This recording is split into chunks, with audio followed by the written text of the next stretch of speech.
One shot two birds. ఇది YCP అధినేత జగన్ అనుసరిస్తున్న వ్యూహం. వై నాట్ 175 అంటే ఏపీ జనమేమో మరీ 11 సీట్లే ఇచ్చారు. అసెంబ్లీకి వెళ్లాలంటే ముఖం చెల్లట్లేదు.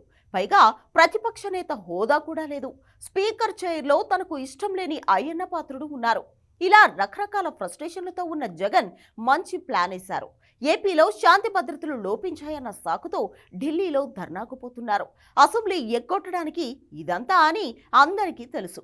ఏపీ అసెంబ్లీలో ముఖం చాటేయడానికి మాజీ సీఎం జగన్ పిల్లి మగ్గులు వేస్తున్నట్లు క్లియర్గా అర్థమవుతోంది.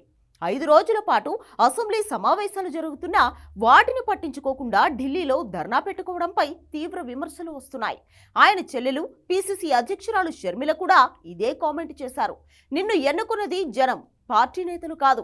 అలాంటి జనం వరదల్లో అల్లాడుతున్నారు. ప్రతిపక్ష నేతగా వాళ్ళని పరామర్శించాల్సింది పోయి నీ పార్టీ కార్యకర్తల కోసం ఢిల్లీకి వెళ్లి ధర్నా చేస్తావా? ఇది అసెంబ్లీ ఎగ్గొట్టడానికి ప్లాన్ కదా అని షర్మిల ప్రశ్నించారు. ఈ అసెంబ్లీ సమావేశాలు ఏపీకి చాలా కీలకమైనవి. ఓట్ ఆన్ అకౌంట్ బడ్జెట్ తో పాటు ల్యాండ్ టైటిలింగ్ యాక్ట్ రద్దు, హెల్త్ యూనివర్సిటీ పేరు మార్పు లాంటి కీలక బిల్లులు ఉన్నాయి. ఇవే కాకుండా గత వైసీపీ ప్రభుత్వ హయాంలో శాంతి భద్రతలు, ఎక్సైజ్ విధానం, రాష్ట్ర ఆర్థిక పరిస్థితిపై 3 శ్వేతపత్రాలను సీఎం చంద్రబాబు నాయుడు అసెంబ్లీలో ప్రవేశపెట్టబోతున్నారు.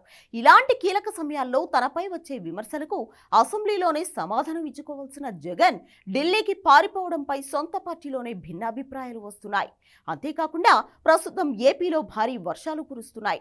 నదులు, కాలువలు ఉప్పొంగడంతో వేల ఎకరాల్లో పంట నష్టంతో జనం రోడ్డున పడ్డారు.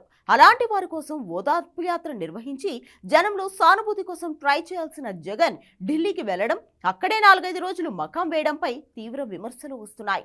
జగన్ మాత్రం ఎవరేమనుకున్నా ఈసారికి అసెంబ్లీ సమావేశాలకు హాజరయ్యే బాధ తప్పిందని సంతోషపడుతున్నారు.